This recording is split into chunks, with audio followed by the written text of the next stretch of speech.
அனைவருக்கும் வணக்கம். சற்று முன் வெளியான முக்கிய அறிவிப்பு. குடும்ப அட்டைதாரர்கள் பயன்பெறும் வகையில் ரேஷன் அட்டைதாரர்களுக்கு நிதியுதவி மற்றும் மகளிர் உரிமை தொகை குறித்து முக்கியமான 3 மகிழ்ச்சியான அறிவிப்புகள் வெளியாகி உள்ளன. இதை பத்தி விரிவாக தெரிஞ்சுக்கணும்னா இந்த வீடியோவை கடைசி வரைக்கும் ஸ்கிப் பண்ணாம பாருங்க.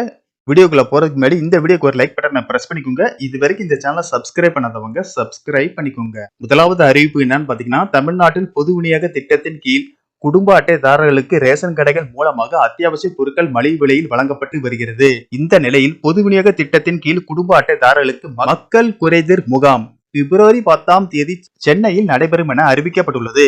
இந்த முகாமில் ரேஷன் அட்டைகளில் பெயர் சேர்த்தல், பெயர் நீக்கம், முகவரி மாற்றம், கைபேசி எண் பதிவு ஆகிய சேவைகள் நடைபெற உள்ளது. பிப்ரவரி 10 நடைபெறும் இந்த முகாம் காலை 10 மணி முதல் மதியம் 1 மணி வரை நடைபெறும் எனவும் 19 மண்டல உதவி ஆணையர் அலுவலகங்களில் முகாம் நடைபெற உள்ளதாகவும் அறிவிக்கப்பட்டுள்ளது.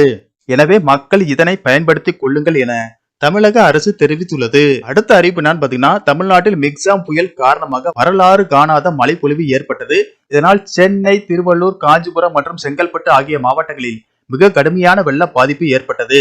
மிக்ஜாம் புயல் வெள்ளத்தால் வாழ்வாதாரம் பாதிக்கப்பட்ட மக்களுக்கு நிவாரண உதவியாக ரூபாய் 6000 வழங்கப்படும் என தமிழக முதல்வர் மு.க. ஸ்டாலின் அறிவித்திருந்தார். அதன்படி குடும்ப அட்டைதாரர்களுக்கு புயல் வெள்ள நிவாரண தொகை நியாய விலை கடைகளின் மூலம் ரொக்கமாக வழங்கப்பட்டது.